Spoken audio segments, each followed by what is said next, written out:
Hello students, यदि आप मेरे वीडियो लेक्चर पे आ गए हैं तो इस वीडियो लेक्चर को पूरा देख के ही जाएगा, क्योंकि आज का वीडियो लेक्चर बहुत ही इम्पॉर्टेंट होने वाला है।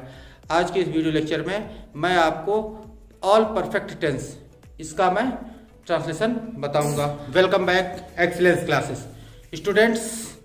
Today we are going to discuss about translation, and as you know that my two series of translation is going on. The one is basic translation and other is tense translation. And translation I will provide you two previous lecture. One is about all indefinite tense and one is about all continuous tense. So today we are going to discuss about all perfect tense, and this is most important lecture for you. And please don't skip any step in this video lecture, and I will teach you in this lecture in very easy method. And now I will talk to you in Hindi so that you may learn this translation very clearly. So don't waste our time anymore. Let's go to our class. आपको अभी के से समझ में आ गया होगा कि आज हम लोग परफेक्ट टेंस के ट्रांसलेशन पर डिस्कस करने वाले हैं। तो परफेक्ट टेंस में जैसे आप लोग जानते हैं, पहले प्रेजेंट होता है, फिर पास्ट होता है, फिर फ्यूचर होता है। सबसे पहले आज हम लोग प्रेजेंट परफेक्ट टेंस के बारे में डिस्कस करेंगे। परफेक्ट टेंस होता क्या है, सबसे पहले ये जान लीजिए। परफेक्ट टेंस वो टेंस होता है जिसमें कार्य के पूर्ण होने की सूचना मिल सके। जैसे कि मैंने अपने पिछले वीडियो लेक्चर में आप लोगों को पहले ही बता दिया था कि हर ट्रांसलेशन, हर टेंस के नाम का एक हिंदी होती है, जिसमें परफेक्ट की हिंदी मैंने लिखी थी पूर्ण काल। अर्थात इस टेंस में आप लोगों को जो भी सेंटेंस मिलेगा उसमें ये इंफॉर्मेशन मिलेगी, ये सूचना मिलेगी कि इसमें कार्य पूरा किया जा चुका है। तो इस टेंस का ट्रांसलेशन किस प्रकार से होगा, सबसे पहले हम लोग इसे देखते हैं। लेकिन उससे पहले इस टेंस के अंतर्गत आने वाले कुछ नियम होते हैं, उन नियमों को हम लोग समझ लेते हैं। तो स्टूडेंट्स, इसके अंतर्गत हमें कार्य के पूर्ण होने की सूचना मिलती है, और इन वाक्यों के अंत, इस प्रकार के टेंस के वाक्यों के अंत में हम लोगों को चुका, चुकी, चुके इत्यादि शब्द आते हैं। इस टेंस की सहायक क्रिया हैज और हैव होती है, और तथा इस टेंस के प्रत्येक फॉर्म में, यानी affirmative, negative, interrogative, interrogative, negative, इन सब में वर्ब की हमें थर्ड फॉर्म का प्रयोग करना रहता है। क्लियर? चलिए इसे आप नोट कर लीजिए।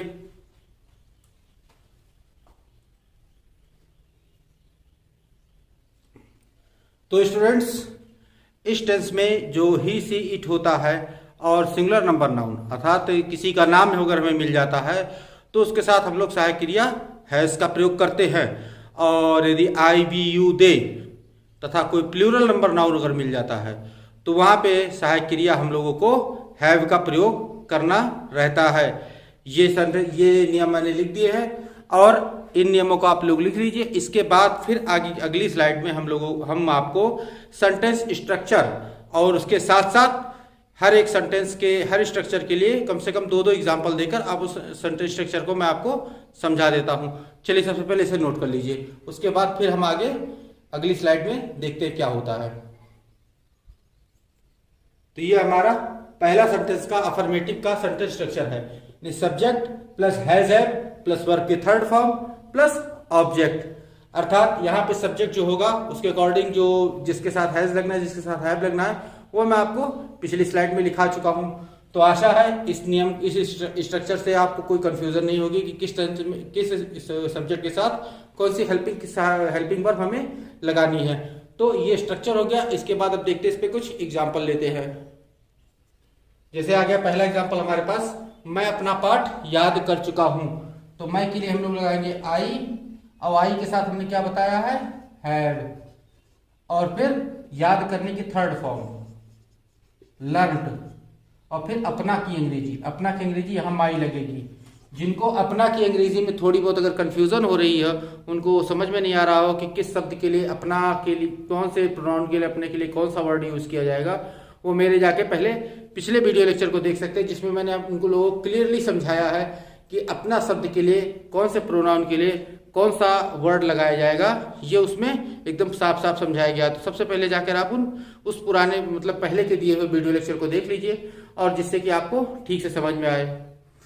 तो यहाँ पे हो जाएगा आई हैव लर्न माई और फिर पार्ट का हो जाएगा लेसन। ठीक, ये चीज समझ में आ गई, I have learn my lesson. चलिए अगला एग्जाम्पल लेते हैं। तो स्टूडेंट्स अगले एग्जाम्पल में आगे बढ़ने से पहले एक बहुत ही इंपॉर्टेंट चीज मैं आपको बता देना चाहता हूं कि जैसा आप लोगों ने पास्ट इंडेफिनिट टेंस पढ़ा होगा, तो पास्ट इंडेफिनिट टेंस और प्रेजेंट परफेक्ट टेंस में बहुत ही छोटा सा अंतर होता है। अगर सेंटेंस में कुछ एक फेरबदल कर दिया जाए तो सेंटेंस पास्ट इंडेफिनिट से उठकर प्रेजेंट परफेक्ट में पहुंच जाता है। जैसे आप लोग ये सेंटेंस देख लीजिए कि किसान खेत पर चला गया, तो ये किसान खेत पर चला गया, ये सेंटेंस तुम्हारा पास्ट इंडेफिनिट टेंस में है क्योंकि प्रेजेंट परफेक्ट में लिख रखा है। तो इसमें एक छोटा सा अंतर हम कर देंगे, बस वो प्रेजेंट परफेक्ट टेंस बन जाएगा। तो आप लोग इस बात का ध्यान रखिएगा कि खाली किसान खेत पर चला गया, ये सेंटेंस इस टाइप का सेंटेंस हमारे पास्ट इंडेफिनिट टेंस में आते हैं। लेकिन अगर किसान पर चला गया है अगर लगा दिया गया तो ये सेंटेंस हमारा प्रेजेंट परफेक्ट में निकल आता है। मतलब अगर है शब्द को हटा दिया जाए तो सेंटेंस हमारा पास्ट इंडेफिनिट में चला जाएगा और पास्ट इंडेफिनिट में अगर है लगा दिया जाए तो वो प्रेजेंट परफेक्ट में चला आएगा। इतना अंतर आप लोग ध्यान रखिएगा। और चलिए इसको ट्रांसलेट करते हैं। किसान खेत पर चला गया है, तो यहां पे फार्मर, ठीक, फार्मर, ये फार्मर हमारा सिंगुलर नंबर है तो इसके साथ हेल्पिंग वर्ब क्या लगेगी, हैज, और जाने की थर्ड फॉर्म गॉन, और खेत पर एट द फील्ड। ठीक, आशा है समझ में आ गया होगा। चलिए अगले स्ट्रक्चर को देखते हैं। अगला स्ट्रक्चर हम लोगों का निगेटिव सेंटेंस के लिए है। तो निगेटिव सेंटेंस में एक चीज को ध्यान रखिए कि आप जब भी सेंटेंस को निगेटिव बनाते हैं तो हैज या हैव के तुरंत बाद हम लोग नॉट का अगर प्रयोग कर देते हैं तो सेंटेंस हमारा निगेटिव रूप में तैयार हो जाता है। तो इसमें एक छोटा सा यही नियम है कि सेंटेंस स्ट्रक्चर तो पूरा यही रहेगा, लेकिन इसमें हैज या हैव के तुरंत बाद हम लोगों को नॉट लगा देना रहेगा और सेंटेंस हमारा निगेटिव के रूप में तैयार हो जाएगा। चलिए कुछ एग्जांपल लेके देखते हैं। तो स्टूडेंट्स यहाँ आप देख रहे हैं कि यहाँ पे हमने एक सेंटेंस निगेटिव का लिया है कि दुष्यंत स्कूल नहीं गया है।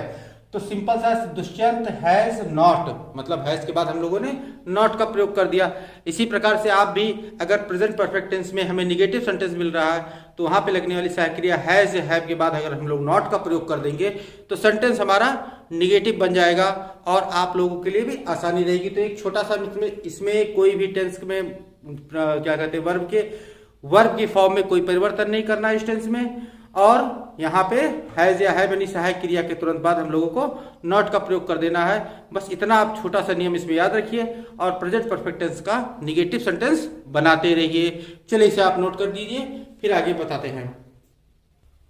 तो स्टूडेंट्स जैसा कि आप लोग देख रहे हैं इंट्रोगेटिव सेंटेंस में हमेशा मैंने पहले ही बता रखा है कि इंट्रोगेटिव सेंटेंस हमेशा दो प्रकार का होता है। एक हमारा यस नो टाइप क्वेश्चन, दूसरा हमारा क्वेश्चन वर्ड टाइप क्वेश्चन। तो यहां पे हमने दोनों के सेंटेंस स्ट्रक्चर को नोट कर दिया है और इससे अब रिलेटेड कुछ एग्जांपल लेकर इसको हम देखते हैं कि इसका ट्रांसलेशन किस प्रकार से किया जाएगा। तो चलिए लेते हैं इसके कुछ एग्जांपल्स को हम लोग। तो पहला एग्जांपल हमारे पास है, क्या वो स्कूल में पहुंच गया है। तो ये हमारा क्वेश्चन ये यस नो टाइप का है कि क्या सबसे पहले लगा हुआ है, तो यहाँ पे वह आया है, ये हमारा वह आया है अर्थात ही लगेगा या शी लगेगा। तो यहाँ पे गया है मतलब जेंट्स है तो इसलिए ही लगाया जाएगा। तो यहाँ हम लोग लगाते हैं हैज को पहले, हैज ही, और उसके बाद पहुंचने की इंग्लिश होती है रीच, यानी कि यहाँ पे हमारे पास हो जाएगा रीच्ड, और फिर कहाँ पे स्कूल में, in the school, has he reached in the school. Clear. चलिए अगला एग्जांपल देखते हैं। अगला एग्जांपल हमारे पास, क्या वे क्रिकेट खेल चुके हैं। तो वे लिखा हुआ है अर्थात यहाँ पे हैव लगेगा, हैव दे, और खेलने की प्लेड क्रिकेट। अब इसके बाद हम लोग दूसरे सेंटेंस स्ट्रक्चर का एक एग्जांपल लेते हैं। सेंटेंस स्ट्रक्चर का एक दूसरा एग्जांपल क्या होगा, तो ये है हमारे पास, वो कहाँ चली गई है। तो इसका हमें यहाँ पे क्वेश्चन वर्ड लगा है कहाँ को सबसे पहले, और उसके बाद हैज या हैव का प्रयोग, यानी वो है सिंगुलर नंबर है, हाँ? तो यहाँ पे हमारा हो जाएगा हैज, ठीक है, यहाँ पे हमारा हो जाएगा हैज, और वह लड़की है तो यहाँ पे शी लगा देंगे, और चली गई गॉन लगा देंगे। तो इस प्रकार से उम्मीद है कि ये सेंटेंस स्ट्रक्चर आपको पूरी तरह से समझ में आ गया होगा। तो आप इसे नोट कीजिए, फिर अगली स्लाइड में आपको आगे के टेंस बताते हैं। तो स्टूडेंट्स, यहाँ पे हम लोगों को इंट्रोगेटिव निगेटिव सेंटेंस का मिल रहा है। इसमें जो नियम होते हैं वो सब्जेक्ट हैज है plus subject plus not plus verb की थर्ड फॉर्म प्लस ऑब्जेक्ट लगा के बनाए जाते हैं, और इसी के साथ क्वेश्चन वर्ड प्लस हैज है plus subject plus not plus verb की थर्ड फॉर्म प्लस ऑब्जेक्ट। यानी शॉर्ट फॉर्म में ये समझ लीजिए कि इंट्रोगेटिव निगेटिव सेंटेंस में इंट्रोगेटिव के जो सेंटेंस को स्ट्रक्चर होता है उसी स्ट्रक्चर में सब्जेक्ट के तुरंत बाद नॉट लगाने से ये सेंटेंस हमारा तैयार हो जाता है। तो यहाँ पे भी वही किया गया है। अब इसके कुछ एग्जाम्पल है। क्या उसने सेब नहीं चुराया है, तो उसने का ही हो जाएगा, तो has he not stolen the apple. चुराने की थर्ड फॉर्म स्टील होती है, और चुराने की वर्ब इंग्लिश स्टील होती है, और स्टील की थर्ड फॉर्म स्टोलन होती है। इसी प्रकार से दूसरा, तुमने उसे क्यों नहीं बुलाया है, तो क्योंकि English why have you not called him. Clear? आशा है ये सेंटेंस समझ में आ गया होगा। चलिए नोट कीजिए। तो स्टूडेंट्स, चलिए चलते हैं अपने उस ट्रांसलेशन की तरफ जिसका नाम ले लेकर अक्सर छात्रों को बहुत डराया जाता है। वो ऐसा ट्रांसलेशन है कि जिसको आ जाने पर छात्र जो है डर जाते हैं कि इसको सॉल्व किस तरह किया जाए। तो आज मैं इस ट्रांसलेशन को, नाम तो आप जान ही चुके होंगे, जो कि जैसा कि ऊपर लिखा हुआ पास्ट परफेक्ट टेंस। ये ऐसा टेंस होता है कि जिसमें छात्रों को अधिकतर छात्रों को मुश्किलें ही सामने आती हैं। तो आप लोगों को मैं कुछ ऐसे शॉर्ट ट्रिक्स बताऊंगा, कुछ ऐसे तरीके बताऊंगा कि जिससे आप ये इस टाइप के ट्रांसलेशन के टेंस, इस टेंस के ट्रांसलेशन को चुटकी बजाते ही हल कर देंगे। तो सबसे पहले चल के देखते हैं ये सेंटेंस होता क्या है, कैसे होता है। तो ये सेंटेंस जो होता है ये दो सेंटेंस को मिला के बनता है। जैसे डॉक्टर के आने से पहले रोगी मर चुका था, या पुलिस के आने के पहले चोर भाग चुके थे, मेरे आने से पहले तुम जा चुके थे। अर्थात ये दो सेंटेंस का कंबाइन करके बनाया जाता है। तो इन दोनों सेंटेंस में आप देखते होंगे कि एक कार्य हमें पहले किया हुआ दिखाई देता है और दूसरा कार्य हमें बाद में किया हुआ दिखाई देता है। हाँ, जो बीच में शब्द आता है पहले या बाद या पश्चात या पूर्व, ये हमें सेंटेंस के ऑर्डर को डिसाइड करता है। तो सबसे पहले ध्यान रखिए कि जो कार्य हमारा पहले खत्म हुआ होगा, जो कार्य मतलब वाक्य पूरा पढ़ लीजिए और पढ़ के देखिए कि उसमें दो कार्य कराए गए होंगे। एक कार्य पहले खत्म होता है, दूसरा कार्य बाद में खत्म होता है। तो जो कार्य हमारा पहले खत्म हुआ होगा उसको हम लोग पास्ट परफेक्ट टेंस में ट्रांसलेट करेंगे, अर्थात हैड लगा के वर्ब की थर्ड फॉर्म का यूज करेंगे। क्लियर? परफेक्ट टेंस का तो यही नियम होता है कि हैड लगाया, हैव लगाया, हैज लगाया और वर्ब की थर्ड फॉर्म लगा दी। तो पास्ट परफेक्ट में सिंपल सा है कि हैड लगाया और वर्ब की थर्ड फॉर्म को हम यूज कर देंगे। और सेकंड पार्ट जो कार्य बाद में खत्म हुआ होगा उसमें उस पार्ट को हम लोग पास्ट इंडिफिनिट में ट्रांसलेट करेंगे। पास्ट इंडिफिनिट जैसा कि आप लोग पढ़ चुके हैं, सब्जेक्ट के साथ वर्ब की सेकंड फॉर्म का यूज किया जाता है।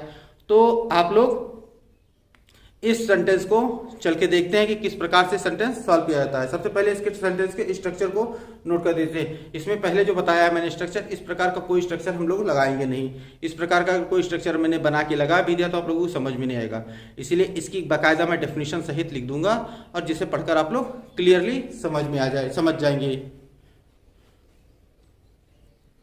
तो स्टूडेंट्स, ऐसे इसमें देखिए कुछ डेफिनेशन लिखी हुई है कि ऐसे टेंस में सेंटेंस अधिकतर दो वाक्यों को मिलाकर बना होता है।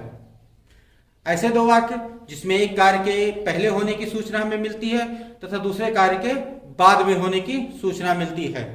और इस टेंस की सहायक क्रिया जो हमें मिलती है वो हैड होती है, हैड। और इस टेंस में जो हमें वर्ब की थर्ड फॉर्म का प्रयोग किया जाता है। लेकिन कुछ कंडीशन में जब कंपाउंड सेंटेंस में मिलता है, दो सेंटेंस एक साथ मिले होते हैं जिसमें एक हमें पास्ट इंडेफिनिट में करना रहता है, उस पास्ट इंडेफिनिट में पास्ट इंडेफिनिट के ही रूल को हमें अपनाना पड़ता है। जैसे अफर्मेटिव में वर्ब की फर्स्ट फॉर्म, सेकंड फॉर्म और निगेटिव में वर्ब की फर्स्ट फॉर्म, उसी प्रकार से इसमें भी हमें प्राप्त होता है। चलिए इसे नोट कर लीजिए। जैसे देखिए, इस प्रकार के टेंस में जो कार्य पहले हुआ होता है तो उसे हम पास्ट परफेक्ट में जैसा मैंने पहले ही बताया था कि इस टेंस में जो कार्य पहले हुआ होता है उसे हम लोग पास्ट परफेक्ट में ट्रांसलेट करते हैं। अर्थात पास्ट परफेक्ट में ट्रांसलेट करने के लिए subject plus head plus verb की थर्ड फॉर्म प्लस ऑब्जेक्ट, ये इसका यूज करते हैं। तथा जो कार्य बाद में होता है उसे हम पास्ट इंडेफिनिट में ट्रांसलेट करते हैं। पास्ट इंडेफिनिट का रूल जो है मैंने अपने पिछले वीडियो लेक्चर में बता रखा है। जो ये वीडियो लेक्चर मेरा पहली बार देख रहे हैं, जो इस मेरे चैनल पर पहली बार आए हैं, वो जाके मेरे पहले पूर्व के वीडियो लेक्चर को देख लें, जिससे उनको इंडेफिनिट और कॉन्टिन्यूअस दोनों ही टेंस क्लियर हो जाए। उसके बाद ये परफेक्ट टेंस की तरफ आए। तो यहाँ पे हम आगे बढ़ें कि जो सेंटेंस में जो कार्य बाद में खत्म होता है उसे हम लोग पास्ट इंडेफिनिट में ट्रांसलेट करते हैं। जैसे यहाँ पे देख लीजिए कि डॉक्टर के आने से पहले रोगी मर गया था। अब इसमें इस सेंटेंस में जो कार्य पहले हुआ होता है उसको पास्ट परफेक्ट में करेंगे। अर्थात रोगी मर गया था, ये डॉक्टर बाद में आया था, रोगी पहले मरा था। तो रोगी मर गया था तो उसको लिख देंगे हम द पेशेंट हैड डाइड, क्योंकि हैड के साथ वर्ब के थर्ड फॉर्म लगाया और फिर पहले शब्द की इसकी अंग्रेजी लगाएंगे बिफोर, और फिर डॉक्टर के आने से बिफोर द डॉक्टर केम, क्योंकि ये देखिए दूसरा हमने इसे पास्ट इंडेफिनिट में ट्रांसलेट किया। क्लियर? इसको हमने पास्ट इंडेफिनिट, यहां पे देखिए वर्ब की सेकंड फॉर्म लगी हुई है। तो आशा है इस नियम के अंतर्गत जो मैंने लिखा गया है उसको आपको ठीक से समझ में आ गया होगा। ठीक है, चलिए इसे आप नोट कीजिए।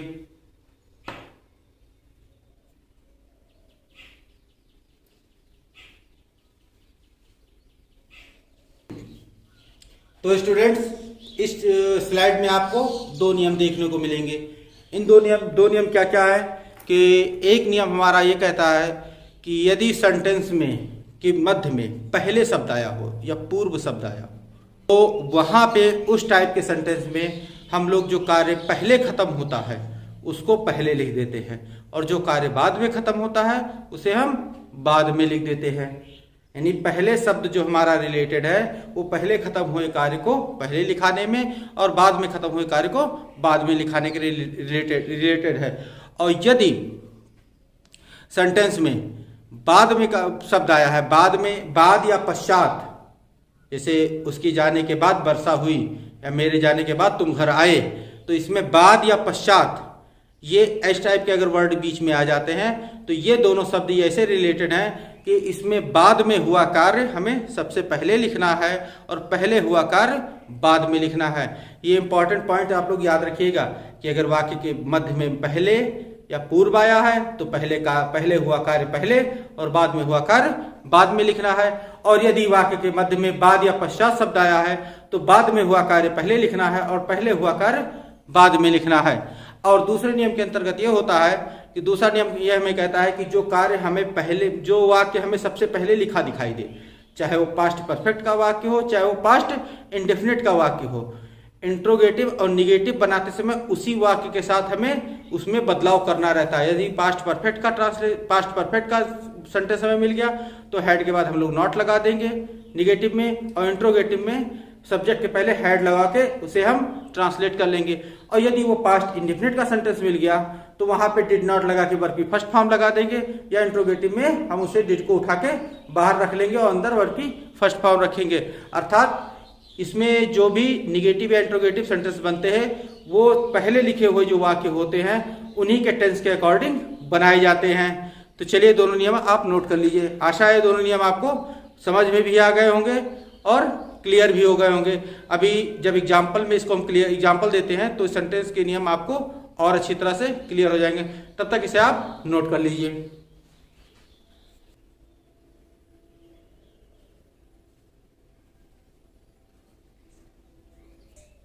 स्टूडेंट्स, ये 3 एग्जाम्पल हमारे सामने है कि तुम्हारे घर आने से पहले राधा सो चुकी थी, उसके बाजार जाने के बाद बारिश शुरू हो गई थी और मेरे टिकट खरीदने से पूर्व गाड़ी नहीं चली थी। तो इसमें आपको पहले नियम के अनुसार देखिए कि पहले शब्द आया है वाक्य के बीच में, अर्थात इसमें जो कार्य पहले हुआ है उसको हमें सबसे पहले लिखना है। तो इस सेंटेंस में पहले कौन सा कार्य हुआ? राधा सो चुकी थी, अर्थात राधा के सोने का कार्य सबसे पहले हुआ है, तो इसको हम सबसे पहले आगे लिखते हैं। तो यहां पर लिखेंगे राधा हैड स्लेप्ट, और फिर पहले शब्द की इंग्लिश लगाएंगे बिफोर, और फिर तुम्हारे घर आने से, तो बिफोर यू, अब ये पास्ट इंडेफिनिट में होगा तो यू केम होम। क्लियर? ये हमारा एक सेंटेंस का ट्रांसलेट हो गया। अब इस वाक्य में देखिए आपको बाद शब्द मिल रहा है। बाद शब्द के लिए मैंने आपको क्या लिखाया है? बाद शब्द के लिए लिखाया है कि जो कार्य बाद में होगा वो कार्य में पहले लिख लेना रहेगा, और जो कार्य पहले होगा उसे बाद में लिख देना रहेगा। तो इसमें पहले बाद में कौन सा कार्य हुआ है कि वो बाजार चला गया, उसके बाद बारिश शुरू हुई, यानी कि बारिश शुरू होने का कार्य बाद में हुआ है। तो इसको हम लोग सबसे पहले लिख लेंगे, क्योंकि बाद शब्द आया है इसलिए बाद वाला वाक्य सबसे पहले लिखा जाएगा। तो it started the rain, it started the rain, और फिर अब बाद शब्द की अंग्रेजी आफ्टर, और तुम उसके बाजार जाने से, बाजार जाने के बाद after you had gone market. इस प्रकार से आपने देखा कि सेंटेंस जो लिखे जाते हैं, दो फ्रेज होते हैं, इन दोनों फ्रेज के स्थान भले आपस में बदल दिए जाएं, लेकिन इन दोनों फ्रेज को ट्रांसलेट करने का तरीका जो होता है वो सेम होता है। अर्थात अगर बाद पहले हुआ कार्य बाद में चला गया तो उसको पास्ट परफेक्ट में ही हम लोग रखेंगे, और अगर बाद में हुआ कार्य पहले चला आया तो उसे पास्ट इंडिफिनिट में ही रखेंगे। अब एक नियम के अंतर्गत मैंने ये बताया था कि जो इंट्रोगेटिव और निगेटिव संबंधी ऑपरेशंस, यानी कि जो संक्रियाएं करनी रहती हैं, वो पहले लिखे हुए वाक्यों पे ही होती है, जो सबसे पहले हम लोगों को मिल जाता है। अर्थात जो पास्ट परफेक्ट में अगर पहले मिल जाता है तो पास्ट परफेक्ट में ही हमें इंट्रोगेटिव निगेटिव बनाना रहता है, और अगर पास्ट इंडेफिनिट मिल जाता है उस पे भी, उसी पे ही हम लोगों को इंट्रोगेटिव और निगेटिव संबंधित जो कार्य करने रहते हैं वो होते हैं। तो सबसे पहले पूर्व शब्द आया है, अर्थात गाड़ी के मतलब इसमें जो मेरे टिकट खरीदने से पूर्व गाड़ी नहीं चली थी, अर्थात इसमें हमें जो कार्य होना है गाड़ी के चलने का कार्य पहले होता, अगर होता तो गाड़ी के चलने का कार्य पहले होता, इसीलिए इसको हम सबसे पहले लिख लेंगे। तो यहाँ पे ये सेंटेंस अगर पहले हो रहा है पूर्व, तो यहाँ पे हम लोग लिखेंगे कि गाड़ी नहीं चली थी, the train had not started, और फिर पूर्व की इंग्लिश बिफोर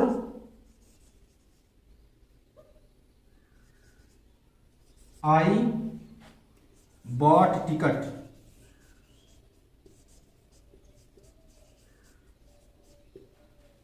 क्लियर? तो यहां पे आपने देखा कि जो बाद का सेंटेंस जिसको हम लोग सबसे बाद में लिखते हैं उसमें हमें निगेटिव संबंधित कोई भी कुछ भी नहीं करना पड़ा। इसी प्रकार से इंट्रोगेटिव वाले में भी होता है कि जो सेंटेंस हमें पहले लिखा मिल जाता है उसी सेंटेंस में हमें इंट्रोगेटिव बनाना रहता है, बाद में लिखे हुए सेंटेंस से हमें कोई मतलब नहीं रहता, बाद के लिखे हुए सेंटेंस को हमें वैसे का वैसा ही उतार देना रहता है। आशा है समझ में आ गया होगा। चलिए नोट कीजिए, फिर एक दो एग्जाम्पल लेके इसे और समझते हैं।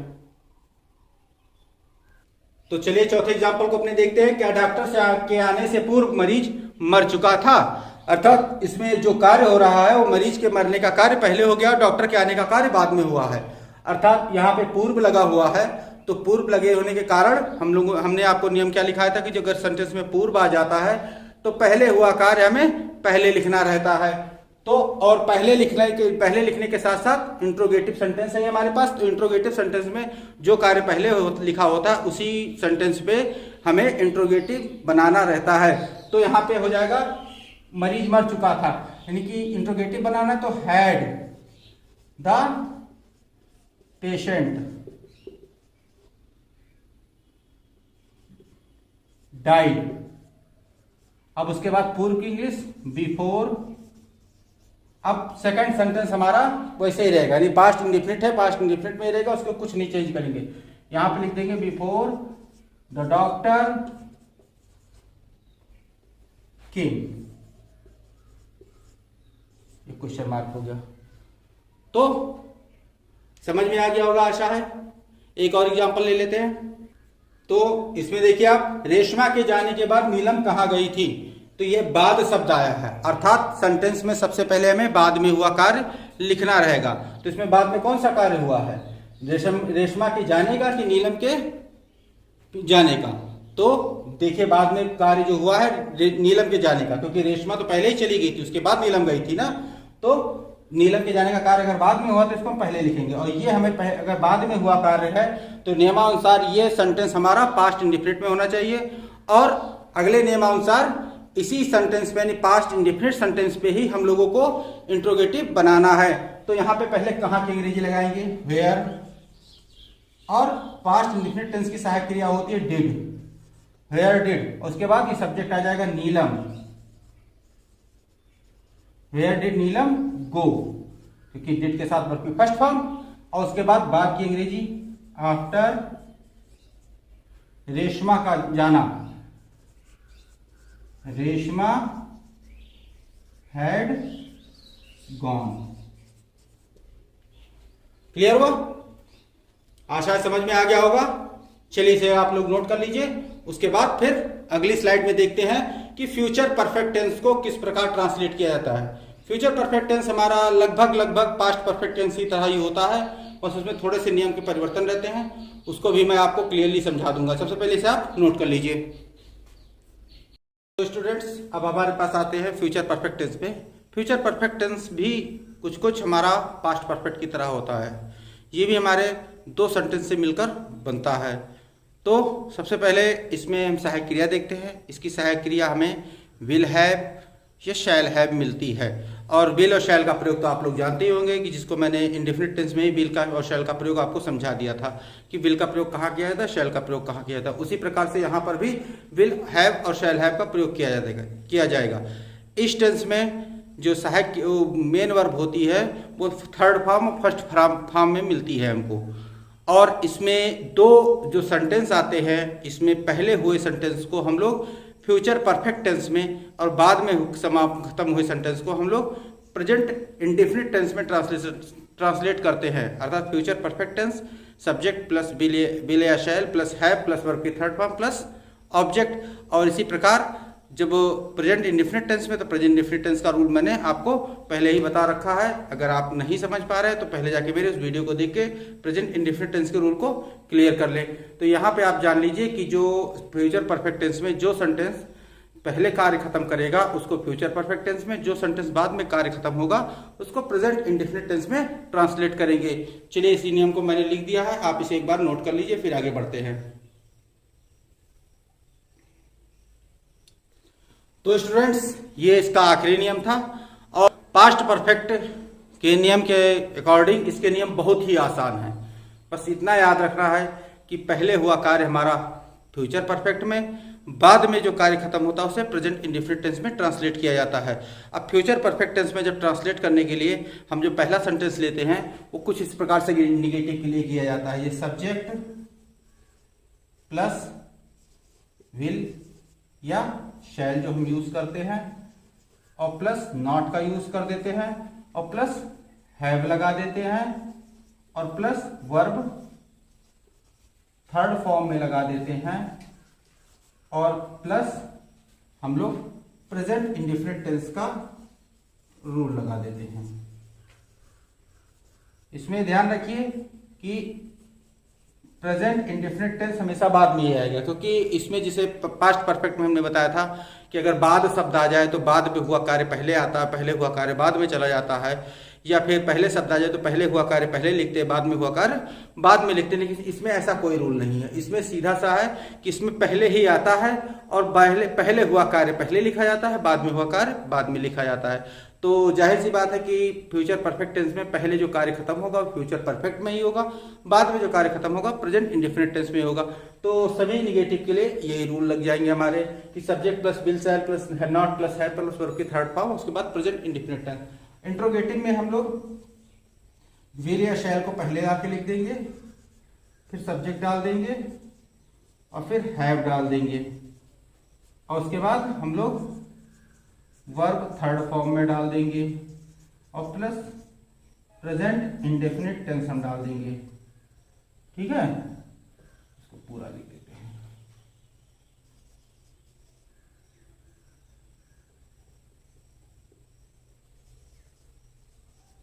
प्रेजेंट इंडेफिनिट टेंस डाल देंगे।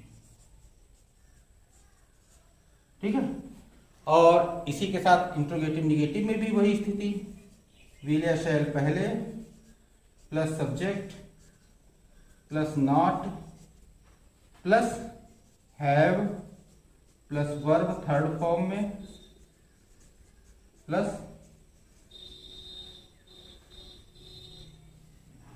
भूल गए चीज, यहाँ पे वर्ब की थर्ड फॉर्म के बाद ऑब्जेक्ट आएगा, उसके बाद हमारा आएगा प्रेजेंट इंडेफिनिट टेंस, और यहाँ भी वर्ब की थर्ड फॉर्म के बाद ऑब्जेक्ट आएगा, और यहाँ भी होगा प्रेजेंट इंडेफिनिट टेंस। ये कुछ इस प्रकार से हमारे सेंटेंस स्ट्रक्चर को लिया जाएगा, और ये बहुत आसान भाषा है, तो इन रूल्स को आप नोट कर लीजिए। फिर अगली स्लाइड में आपको कुछ एग्जांपल देके इसे और क्लियर किए दे रहे हैं। तो स्टूडेंट्स यहाँ पे देखो, मेरे आने से पूर्व वह सो चुकेगी, तो वह सो चुकेगी कार्य पहले हुआ है, तो सी विल हैव स्लेप्ट मेरे आने से पूर्व, बिफोर आई कम बैक। तुम्हारे जाने से पूर्व हम स्नान नहीं कर चुकेंगे, मतलब ये हम स्नान नहीं कर चुकेंगे पहले लिखा जाएगा, तो we shall not have taken bath before you go, तुम्हारे जाने से पूर्व। फिर क्या प्रधानाचार्य के जाने से पूर्व सभी अध्यापक घर जा चुकेंगे, तो पूर्व सभी अध्यापक घर जा चुकेंगे, तो क्या आगे लगा के हमने will all the teachers have gone home before the principal leaves. यानी कि आप लोगों ने इस प्रकार से देखा कि जो सेंटेंस हमारे पास आ रहे हैं उसमें पहला पार्ट हमें फ्यूचर परफेक्ट का ही मिल रहा है, उसी में हमें इंट्रोगेटिव बनाना है, उसी में हमें निगेटिव बनाना है, और जो दूसरा पार्ट हमें प्रेजेंट इंडिफरेंट टेंस का मिल रहा है उसके साथ हमें कोई छेड़खानी नहीं करनी, उसको वैसे ही रहने देना है। तो आशा है ये समझ में आ गया होगा। चलिए इसे आप नोट कर लीजिए। तो स्टूडेंट्स आज का लेक्चर यही खत्म किया जाता है, और परफेक्ट टेंस से संबंधित यानी प्रेजेंट, पास्ट और फ्यूचर में जितने भी परफेक्ट टेंस होते थे उन सब से संबंधित सारे ट्रांसलेशन, मतलब सारे नियम मैंने आज आपको लिखा दिए हैं, और उनको कुछ एग्जाम्पल के माध्यम से आपको समझाने की कोशिश भी की है। आशा है आपको समझ में आए होंगे।